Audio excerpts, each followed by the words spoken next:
através das histórias, contando sobre a minha família, meus tios, meus avós. Aí eu fui obtendo, né, esse conhecimento de que eu fazia parte, porque a gente, quando chega uma certa idade, na escola a gente vê a parte de história, né, fala sobre a identidade da gente, qual é a nossa origem. A gente fica ali perdida, a gente começa a perguntar, a se informar. Aí foi assim que eu descobri que a minha família, os pais dos meus avós vieram de um quilombo. Mas só que a gente não vê, não sente isso na família, porque a família da gente veio migrando de comunidade em comunidade até chegar na área urbana. E aí nisso acabou se perdendo. A gente sabe que a gente faz parte, que a gente é negro, mas a gente muitos de nós, nós não queremos nos reconhecer como como quilombolas. Por quê?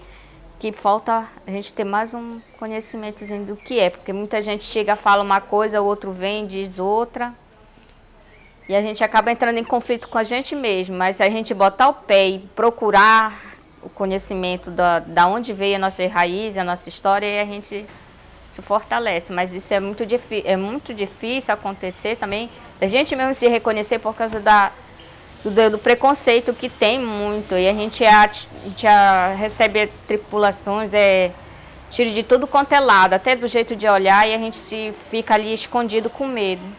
Sofri isso desde criança e agora também depois de adulta, e até hoje em dia eu sofro isso. Somos olhadas de lado, como se fosse uma poeira, uma coisa que não tivesse valor, que não presta, que fede. Até tem, como por exemplo, que eu tenho sofrido até hoje, tem gente que quando vê meus filhos, pensa que eu sou babá deles. Dizem, já recebi muito isso. Meu filho, um tempo ele aprendeu o que é isso. Que ele dizia, não, minha mãe veio me buscar. E quando me viu, disse, não, mas essa não é tua mãe. Dizia, não, essa daí é tua empregada, é empregada da tua mãe. Não, essa é minha mãe. Aí ele chegava para mim, né, mãe, que a senhora é minha mãe? Eu disse, sou tua mãe, meu filho. Aí as meninazinhas, criança, primeiro ano, aí ficavam me olhando e debochavam de mim, faziam assim que não. Eu me lembro nesse dia que ele ficou sem entender, eu me senti muito ruim. Eu vim tremendo, cheguei em casa, comecei a chorar. E fora das outras vezes, quando eu ia com eles no posto de saúde, levar para atendimento, essas coisas, as pessoas agradavam ele, aí perguntavam para mim, cadê a mãe deles? Eu dizia, mas eu sou a mãe deles. Aí me olhava assim, com aquele olhar que, como pode, por quê? Mas hoje em dia a gente vê muito. Nossas mulheres têm filhos brancos, dos olhos claros, mas mesmo assim, tendo essa miscigenação aí forte. Mas o preconceito, tem muita gente assim que tem um ódio assim, não sabe dar valor pra gente. Vê assim como se a gente fosse invasor. Mas a realidade é que nós somos os donos da terra, que se não fosse nosso povo trabalhar, e até hoje nós trabalhamos, né? E na parte do preconceito eu não falo só o nosso povo, os brancos também, tem muitos brancos também que sofrem preconceito por serem também parte de nós também. Na minha comunidade a gente tem tentado fazer reuniões para conscientizar, para tirar as mulheres de casa, eu tenho observado como mulher que a gente se deixa se levar, né, pela vida de casa. Se prende, a gente acaba ficando submissa aos maridos da gente, dependente dele praticamente de tudo, mas isso é errado, a gente não tem que se deixar se prender por isso, a gente tem que lutar. Mas aí a gente vê que isso já vem de longe também pelas nossas mães. Elas também não têm aquela coragem de, como eu digo sempre, de fazer barulho, né, da gente fazer barulho, de extravasar, ser corajosa. Aí nisso a gente acaba passando para as outras mulheres, para as nossas filhas e assim sucessivamente. Até que chega alguém, sempre nasce uma filha no meio de muitas, de 4 ou 5, uma que é meia bagunceira, né, que é rebelde, que a gente chama que é rebelde, mas não, ela já tem um ponto de vista diferente. De ver, é lá que está a força da mulher. E se todas as outras souberem acompanhar, vai junto, aí pronto. Aí o negócio acontece. Mas que a gente encontra não só na comunidade, nas nossas comunidades, como todas as... Falando no roteiro geral, mulher, né? A gente é muito massacrada, a gente é escravizada demais. É como uma vez eu conversando com a minha irmã, ela disse que a gente não é escrava, eu disse, nós somos sim ainda. Não temos o chicote, como antigamente, mas nós somos chicoteados. por falta de saúde, a falta de respeito, principalmente, certas coisas que é para a gente ter direito, a gente não tem. Começando principalmente em casa, pelo respeito que vem de casa. Se não tiver isso, essa base, a gente vai procurar lá fora, a gente não encontra. Mas nós, como cidadãs, nós temos que exigir isso de todos. E não deixar ninguém pisar na gente e deixar a gente lá no chão. Dizer que eu aceito, não aceito.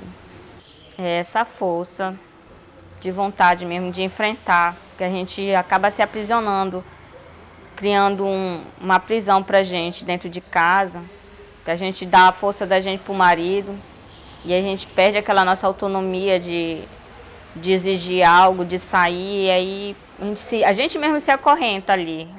Aí ele vem e diz, tu tem que fazer as coisas de casa, tem um filho, e a gente acaba dizendo amém, amém, amém, aí pronto. Aí se impede da gente buscar o conhecimento lá fora, de fazer novas amizades, de trocar ideias, de procurar coisas melhores pra gente. Eu tiro por mim.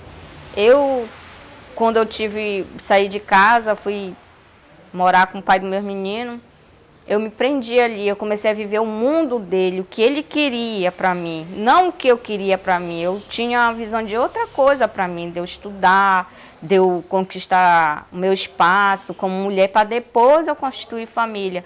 Ele não, ele já queria que eu ficasse dentro de casa, cuidasse da casa e dos filhos que ele queria.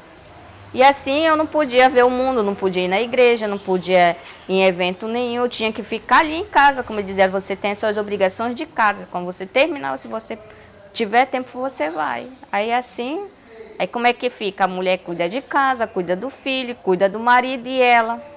Aí na hora não tem o tempo para a mulher, aí a gente acaba se prendendo ali naquele espaço ali e a gente acaba perdendo de conhecer outras coisas, de conversar. E aí quando a gente chega perto de outra mulher, a gente se sente assim, poxa, aquela mulher ali tem tanto assunto, tem tanta coisa e eu tenho o quê para me dividir com ela? Às vezes eles também deixam a gente ter uma televisão, para a gente se comunicar, escutar o mundo lá fora. Muitos não deixam as mulheres ler. Dizem, para que tu tá lendo? Isso não vai trazer nada para ti, mas se a gente pensar bem, até isso leva a gente para muitos lugares distantes e traz o conhecimento da gente. Pra gente, eu tiro por mim que teve uma vez também, eu não podia sair, mas eu lia muito.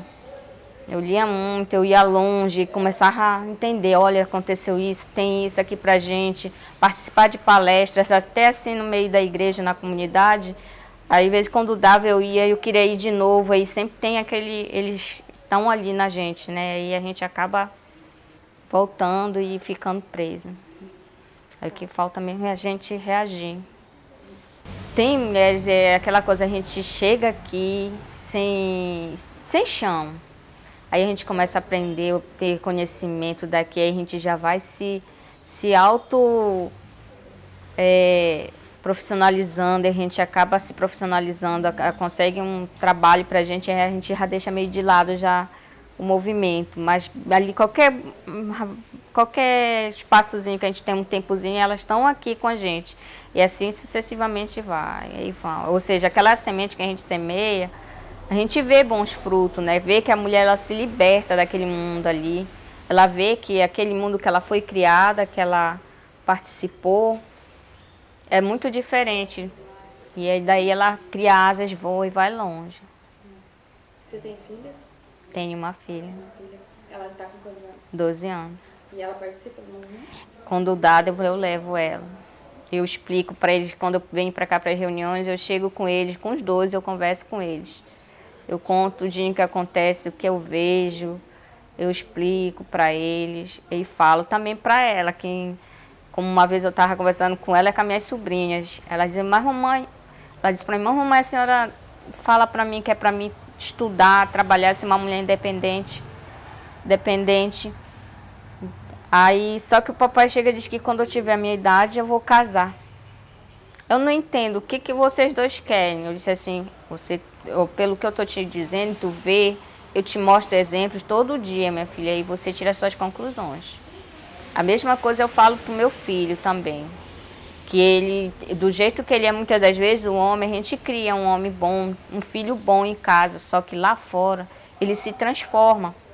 que ele vê, e também às vezes vem informações de outras pessoas de má índole, e ele acaba indo também naquela mesma formação e acaba, muitas das vezes ele está ali, ele é um homem agressor. Aí quando ele tem a primeira oportunidade, ele se solta. Ele não se solta perto muitas das vezes da mãe, porque ele sabe que a mãe ali vai chegar e vai prender ele, mas lá fora, que ele se vê livre, ele se sente à vontade, ele solta aquele monstro que ele tem. Como eu sempre digo para eles, todo ser humano tem um monstro bom e um monstro ruim dentro de si.